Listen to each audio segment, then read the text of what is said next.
It's a great pleasure to see an old friend again and all our colleagues. Last month in Moscow, we had an interesting and in-depth conversation about strategic issues, foreign relations, and international topics. In particular, we prepared for upcoming high-level contacts. It seems that new changes are on the horizon in the international situation, and judging by everything, change is the norm of our time. But what remains unchanged is the mutual trust and mutual support between China and Russia. Special mention should be made of the strategic leadership of Chairman Xi Jinping and President Putin, which is always a guarantee of the high dynamics of China-Russia relations. It is important to make joint efforts to consistently implement the key agreements of our leaders into real outcomes. Currently, there is an acute struggle between unilateral actions and multilateralism. The fight against hegemony is unfolding on a global scale and increasingly demonstrates the strategic value of solidarity and cooperation.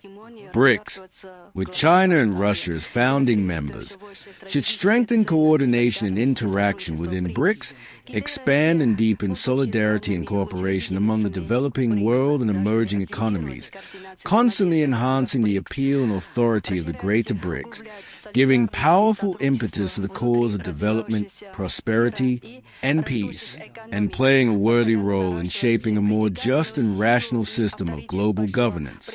I am ready to take advantage of today's unique opportunity to exchange views with you on the latest developments in the world. Dear Mr. Minister, dear friend, colleagues, indeed, we meet regularly and often, and this allows us to stay attuned to ongoing changes. You said that we will likely have to live for a long time in an era of change. I believe, if I recall correctly, there's a Chinese proverb, God forbid you live in an era of change. But that saying emerged a long time ago. Now, when China is one of the key players driving change in the world, perhaps such change is unnecessary.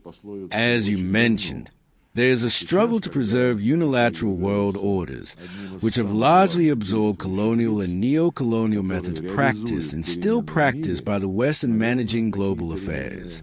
On the other hand, there is a rising just and multipolar world order, which should be based, as is written, in fact, in the UN Charter, on the recognition of sovereign equality of all states.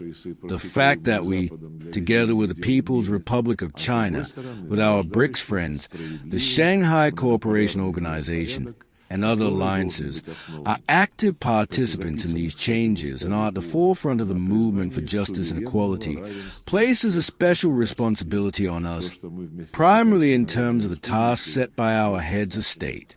We are looking forward to the official visit of President Xi Jinping of the People's Republic of China to the Russian Federation to take part in the celebration of the 80th anniversary of the Great Victory, for which we are preparing.